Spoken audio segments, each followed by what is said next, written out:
제가 가지고 있는 성경, 신약 성경 80면에 있는 마가복음 14장 22절에서 25절까지 보도록 하겠습니다.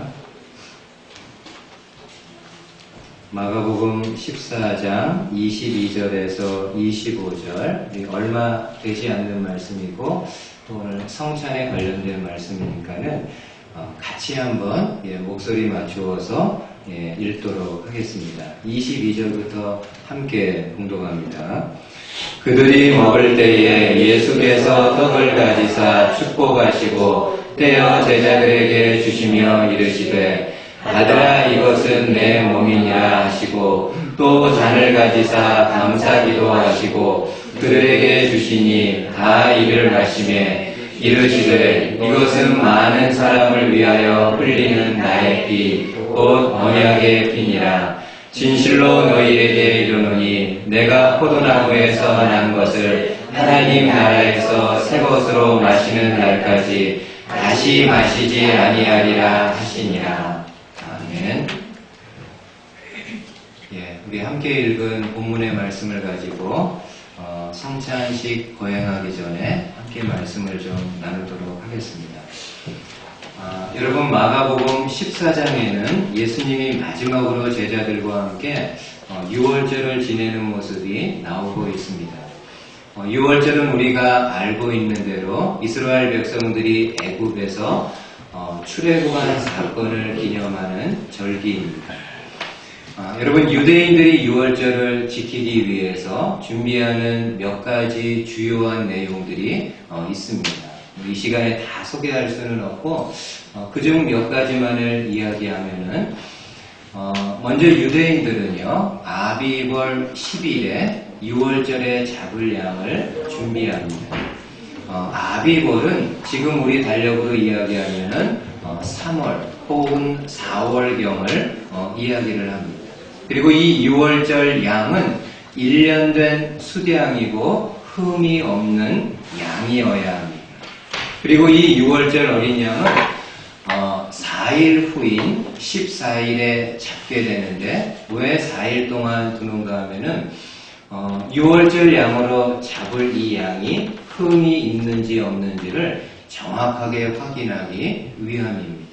그래서 아무런 흠이 없다라고 판단이 되어질 때 14일 저녁에 이 유월절 양을 잡습니다. 그리고 그 피를 가지고 본인 집의 문설주와 임방에 피를 바르게 됩니다. 그리고 저녁에 식구들과 함께 유월절 식사를 하게 되는데 유월절 음식들은 이렇습니다. 누룩을 넣지 않는 무교병, 그리고 포도주, 쓴나물, 양고기 등을 함께 먹게 됩니다. 그러니까 오늘 본문의 내용은요, 바로 이 유월절 양을 잡는 날에 시작이 되어집니다. 제자들이 먼저 예수님에게 묻습니다. 우리가 어디로 가서 예수님과 선생님과 함께 유월절 식사할 장소를 준비하면 좋겠느냐. 그때 예수님이 제자들에게 너희가 예루살렘 성내로 들어가면은 물 한 동이를 가지고 가는 사람을 보게 될 텐데 그를 따라가서 그 집 주인에게 유월절 식사할 장소를 청하라고 이야기합니다. 이에 예수님의 제자들 중 베드로와 요한이 이 예수님의 말대로 해서 마가의 집에 있는 그 넓은 다락방이 있었는데 그 다락방에다가 예수님과 함께할 유월절 만찬을 준비하게 됩니다. 그리고 그날 저녁에요, 예수님이 제자들과 함께 유월절 식사를 하시고 거의 끝나갈 무렵에 예수님이 제자들에게 하나의 의식을 행하게 됩니다. 먼저 이렇게 떡을 가지시고 떼어가지고 제자들에게 주시면서 말씀하기를 이 떡은 너희를 위하는 나의 몸이라고 말씀합니다.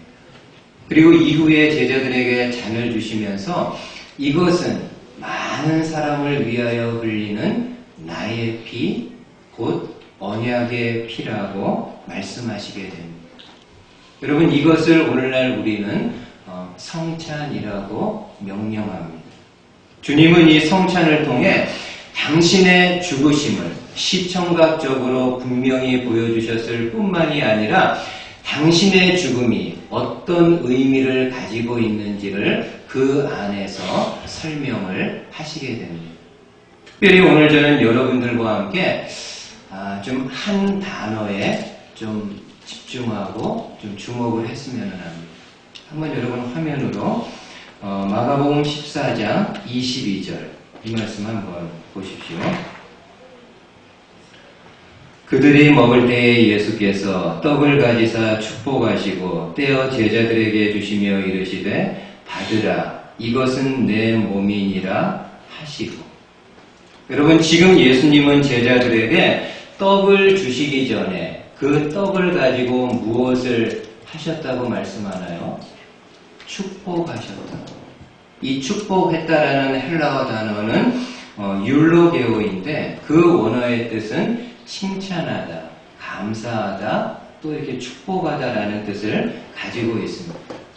여러분 성찬을 헬라어로는 유카리스트라고 하는데 이 유카리스트라는 단어는 바로 율로게오라는 단어에서 파생된 단어입니다. 그러니까 성찬의 가장 기본 뜻, 성찬의 가장 중심이 되는 뜻은 give thanks to God. 하나님께 감사의 고백을 올려드리는 의미입니다. 우리는 이 말씀을 통해서 성찬을 대하는 저와 여러분들이 어떤 마음을 가져야 되는지를 알 수가 있는데 그것은 바로 감사하는 마음입니다.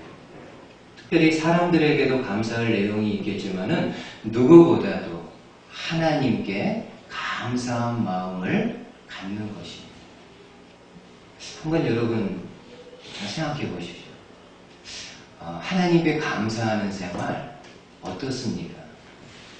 좀 하실만 한가요? 아니면은 어려운가요? 하나님께 감사하는 거 얼핏 생각하면은 할 수 있지. 그냥 이렇게 쉽게 생각할 수 있습니다. 그러나 실제로 내 생활 속에서 얼마나 하나님께 감사하는 생활을 하고 있는지 곰곰이 따져보면은 하나님 앞에 감사하는 것이 그리 말처럼 쉬운 것이 아님을 알 수 있습니다. 여러분 한번 이 말씀 보십시오. 에베소서 5장 20절 말씀인데 범사의 우리 주 예수 그리스도의 이름으로 항상 아버지 하나님께 감사합니다. 범사의 우리 주 예수 그리스도의 이름으로 항상 아버지 하나님께 감사하라. 저는 개인적으로 이 말씀을 볼 때마다 매번 부담이 되는 두 개의 단어가 있습니다. 아마 여러분들도 같은 생각이 있지 않을까 생각이 드는데 그것은 바로 범사와 항상입니다. 여러분 지금 주님은 우리에게 하나님께 감사하라고 할 때 어떻게 감사하라고 말씀합니까? 먼저는요 범사예요. 모든 일, 좋은 일이 있을 때만, 좋은 결과가 있을 때만 감사하는 것이 아니라 내 뜻대로 되어지지 않았을 때, 오히려 내가 생각했던 것보다 더 안 좋은 상황이 되었을 때에도 감사할 것을 말씀을 합니다. 시간적으로는 어떻습니까? 항상, always, 어떤 상황이든지 간에 한결같이 변함없이 일양한 마음을 가지고 지속적으로 감사할 것을 말씀합니다. 이게 솔직히 얼마나 힘든 일입니까? 저와 여러분들은 기본적으로 언제 감사하나요? 내 기도가 이루어졌을 때, 내 일이 술술 잘 풀릴 때 기도합니다. 감사합니다. 누가 감사하라고 가르쳐주지 않아도 그냥 본능적으로, 자연적으로 그럴 때에는 감사합니다. 근데 일이 꼬일 때, 몸이 자꾸 힘들어질 때, 과연 이때도 감사할 수 있는 거죠. 여러분, 범사에 항상 감사하는 거는요, 다른 사람에게는 쉽게 이야기할 수 있습니다. 내 일이 아니고요. 다른 사람에 관계된 거는 저와 여러분들이 쉽게 이야기할 수 있습니다. 좀 어려워하는 성도가 있으면 그를 향해서 좀 폼 잡고요. 그래도 감사하십시오. 이렇게 멋있게 이야기할 수 있습니다. 근데 과연 내가 그와 같은 상황에 있을 때 내가 나를 향해서도 그렇게 말할 수 있을까? 1988년에 이 미국에서 대통령 선거가 있었다고 합니다. 그 당시 가장 큰 이슈 중에 하나가, 대선의 가장 큰 이슈 중에 하나가 사형제도 폐지에 대한 찬반 논란이 있었다고 합니다. 민주당의 강력한 대선 후보였던 마이클 듀카키스라는 사람이 사형제도 폐지를 찬성하면서 전국을 다니면서 유세를 하게 됩니다. 한 번은 CNN에서 초청을 받아서 대선 주자로 가장 강력한 민주당의 대선 후보로 대담을 하게 되었는데 그 대담의 앵커는 유명한 버나드 쇼였습니다. 보통 여러분 이런 대선급 주자들하고 방송국이 인터뷰할 때는 대부분 이렇게 사전에 뭘 질문하고 뭘 답변할 것인지가 서로 이야기가 된다고 합니다. 그러니까 뭐 후보자 입장에서는 그렇게 뭐 긴장되거나 뭐 이렇게 당황스러운 그런 상황이 없는 거죠. 이미 보좌진들을 통해서 어떤 질문들이 오고 갈 거를 다 이미 이야기가 된 상태입니다. 근데 이 버나드 쇼가요, 원고에 충실하지 않고 중간중간 원고에 없는 질문들을 했다고 합니다. 한 번은 이런 질문을 하게 됩니다. 당신은 사형제도 폐지론을 찬성하는 걸로 알고 있습니다.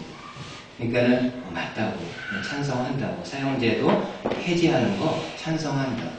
그러자 버나드 쇼가 이런 질문을 하게 됩니다. 그렇다면은 한 가지, 만약 가정을 들어서 내가 질문을 하는데 만약 당신의 귀하고 아름다운 부인이 어떤 괴한에게 납치를 당해서 강간을 당하고 아주 무자비하게 살해를 당했다고 가정해 보십시오. 그리고 나중에 그 범인이 잡혔을 때 그때에도 당신이 과연 사형제도 폐지를 찬성할 수 있겠느냐. 그때 이 듀카키스가요 전혀 생각하지 못했던 질문입니다. 다른 부인이 아니고 내 부인이 괴한에게 그런 어마어마한 상처를 입고 무자비하게 살해를 당했다. 그리고 범인이 잡혔는데 살려주라고 내가 과연 이야기할 수 있을까? 이 사람이 잘 대답을 못하는 거지. 다른 사람의 일에 대해서는, 다른 사람과 관계된 거에 대해서는 자신있게 이야기하지만은 그 상황이 내 상황일 때는 문제가 달라지죠. 이처럼 저와 여러분들도요, 다른 사람에 대한 상황은 쉽게 이야기할 수 있습니다. 어렵고 힘들더라도 그 상황에서도 감사하십시오. 과연 내가 그 상황에 있었을 때는 감사할 수 있을까? 그것도 항상. 여러분 예를 들면은 어떤 젊은 남편이요 병으로 죽어갑니다. 그럼 과연 그 믿는 아내가 그 상황에서도 하나님 앞에 감사할 수 있을까?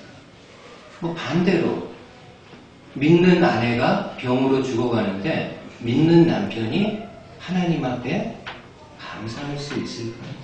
내 몸에 어떤 심각한 병이 있어서 금식하면서 하나님 앞에 고쳐달라고 정말 간곡하게 이렇게 오랜 시간 기도하는데도 불구하고 점점 내 몸이 안 좋아질 때 하나님 앞에 감사할 수 있을까? 왜 자녀 중에 장애아가 있습니다. 평생 내가 이 아이를 돌볼 수밖에 없는 그런 장애를 가진 아이입니다. 이 자녀를 둔 부모가 과연 하나님 앞에 감사하다라고 고백할 수 있을까? 한 청년이 취업을 하기 위해서요, 수백 통, 아니 수천 장, 수만 장의 그 레즘을 여러 많은 회사들에 보냅니다. 근데 한 번도 어느 회사에서도 나와서 면접하자라는, 인터뷰하자라는 그런 소식을 듣지 못했을 때 과연 이 청년이, 믿는 청년이라고 할 때 하나님 앞에 감사할 수 있을까? 내가 그 상황일 때 과연 내가 하나님 앞에 감사할 수 있을까? 여러분, 이런 면에서 에베소서 5장 20절 범사에 항상 하나님 앞에 감사하라는 내용은 솔직히요, 현실적으로 실현 불가능한 말씀처럼 보여집니다. 근데 여러분, 이 말씀을 저와 여러분들이 조금 더 이렇게 자세하게 관찰하면은 주님은 성도인 우리들이 범사에 항상 하나님 앞에 이런 조건을 감사할 수 있는 이런 조건이 있음을 말씀해 주십니다. 한번 이 말씀 다시 보십시오. 에베소서 5장 20절. 범사에 우리 주 예수 그리스도의 이름으로 항상 아버지 하나님께 감사합니다. 여러분, 지금 바울은 범사에 항상 하나님께 감사라고 할 때 누구 이름으로 감사하라고 하나요? 우리 주 예수 그리스도의 이름으로.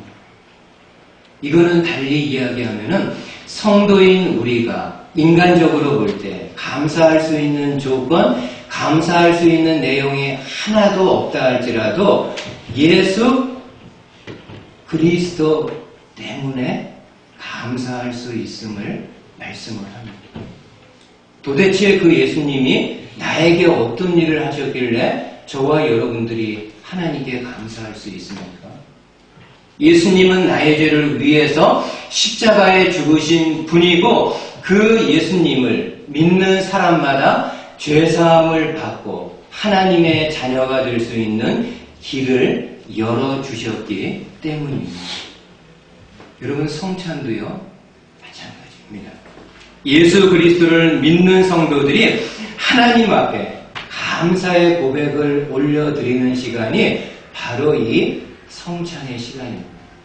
어떤 감사 하나님 앞에 올릴 수 있나요? 돈 많이 벌게 해주셔서 감사합니다. 건강 주셔서 감사합니다. 병 치료해 주셔서 감사합니다. 자녀들 좋은 대학, 좋은 직장 가게 하셔서 감사합니다. 이런 게 아니고요. 성찬은 여러분 그런 게 아니고요. 어떤 걸로 하나님 앞에 감사하는 겁니까? 죄인인 나를 위해 당신의 독생자를 이 땅에 보내주신 거에 대해서 감사하는 겁니다. 그리고 죄 없으신 하나님의 독생자이신 예수님이 죄악 덩어리인 나를 위해서 죽으신 거에 대해서 감사하는 겁니다. 그리고 이 예수님을 믿을 때 내가 죄사함을 받고 하나님이 주시는 영원한 생명을 갖게 하신 거에 대해서 하나님 앞에 감사하는 겁니다. 오늘 여러분들이 이런 마음으로, 감사의 마음으로 성찬에 임하시기 바랍니다. 오늘은 특별히 또 종교개혁주일인데요. 그 옛날 종교개혁가들이 이 예수님에 대한 믿음을 가지고 그 중세의 부정과 부패에 대해서 맞서 싸웠던 사람들입니다. 그리고 오늘 저와 여러분들은 타이틀 그대로요, 그 종교개혁가들의 정신, 그들의 삶이 아니고 그들의 정신, 그들이 추구했던 성경의 내용과 믿음을 그대로 계승해서 신앙생활하고 있는 것입니다. 오늘 이 성찬을 통해서 하나님께 감사하고 또 종교개혁가들이 이 예수 그리스도를 전하는 과정에서 흘렸던 수많은 희생, 수많은 헌신들을 좀 함께 기억할 수 있는 그런 시간 되시기를 바라겠습니다. 아멘. 우리 이제 성찬